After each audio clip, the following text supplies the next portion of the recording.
Pronto,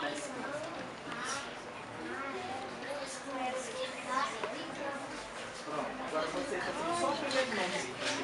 Só o primeiro nome. Formem a filinha. Pode ficar. Bem-vindos ao Museu Histórico de Currais Novos. Meu nome é Manuel, eu vou ser o guia de vocês nessa viagem. Se vocês tiverem alguma pergunta, eu vou explicando. Se vocês tiverem alguma pergunta, ou se eu estiver falando um pouco rápido para vocês e vocês não entenderem, pode perguntar de novo que eu vou explicar para vocês, tá certo? Porque uma cidade que não tem um passado, ela não vai ter um futuro, certo? Então, grande parte da história de Currais Novos está aqui.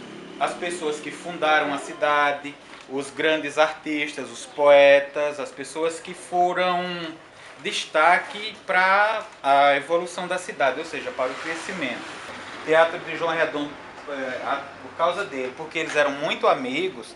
E o senhor Basto era o seguinte: hoje em dia, quando vocês fazem festinha de aniversário, vocês chamam palhaço, né? Aquelas pessoas que pintam o rosto, botam um DJ, alguma coisa. Antigamente não tinha isso. Então o senhor Bastos, quando tinha um aniversário numa fazenda, num povoado, num sítio, ele pegava essa maletinha aqui e outra, colocava nas costas ou num burrinho e levava para lá. Armava a toda dele, que é aquele tecidinho quadradinho, e fazia a festa dos bonecos lá. Fazia, como a gente chama, fazia a brincadeira. São obras feitas a nanquim, em papel, de um artista local chamado Irandantas, certo? Datado de 1985, se eu não me engano. Ele recriou a nanquim todas as antigas fachadas de Currais Novos. Nós começamos na história de Currais Novos em si, porque até agora eu falei de Monsenhor Paulo e do José Bezerra Gomes. A partir desse módulo a gente começa a história de Currais Novos, certo? Suas pessoas influentes e seus ciclos econômicos. Porque Currais Novos teve 3 grandes ciclos econômicos, desde sua criação, que o primeiro foi o ciclo do gado, certo? Que era a criação de gado, a pecuária, essas coisas.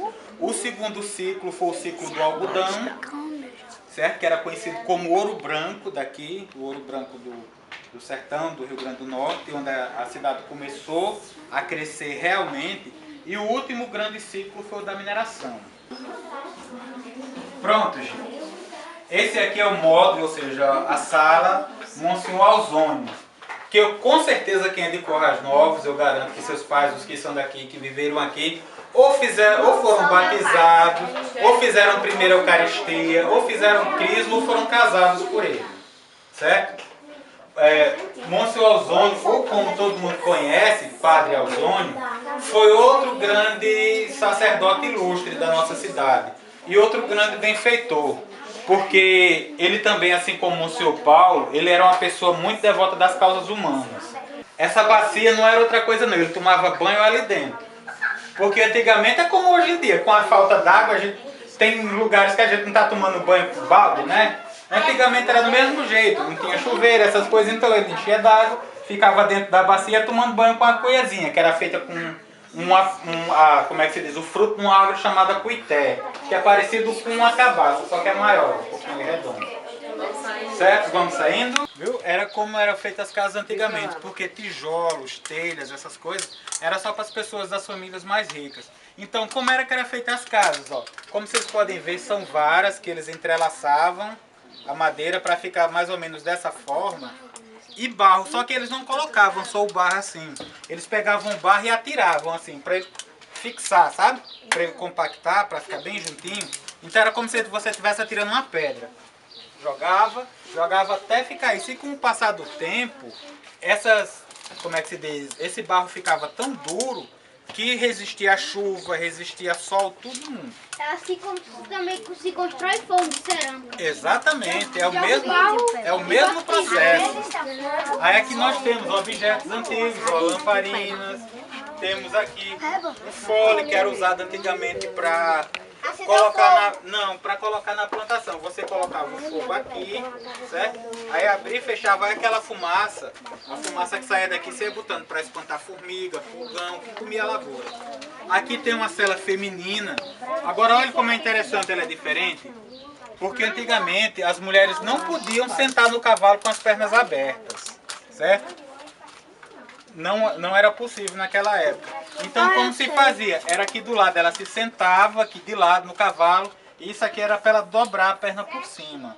Que ela andava dessa forma aqui assim, entendeu? Então essa é uma sela feminina, ó. Uma peiteira que hoje em dia ainda se usa no vaqueiro. Quando o gado entra na nossa vegetação, vocês sabem, né, que a caatinga é uma vegetação que é formada por espinhos, por plantas espinhosas. Então, exatamente. Então, para o vaqueiro não se machucar na hora que ele ia pegar o boi desgarrado, essas coisas, ele usava a peiteira, o gibão e aquela calça que eu acho que vocês já devem estar visto, de couro, para não se arranhar nem se machucar. O meu avô é vaqueiro. Pronto. Meu avô é vaqueiro.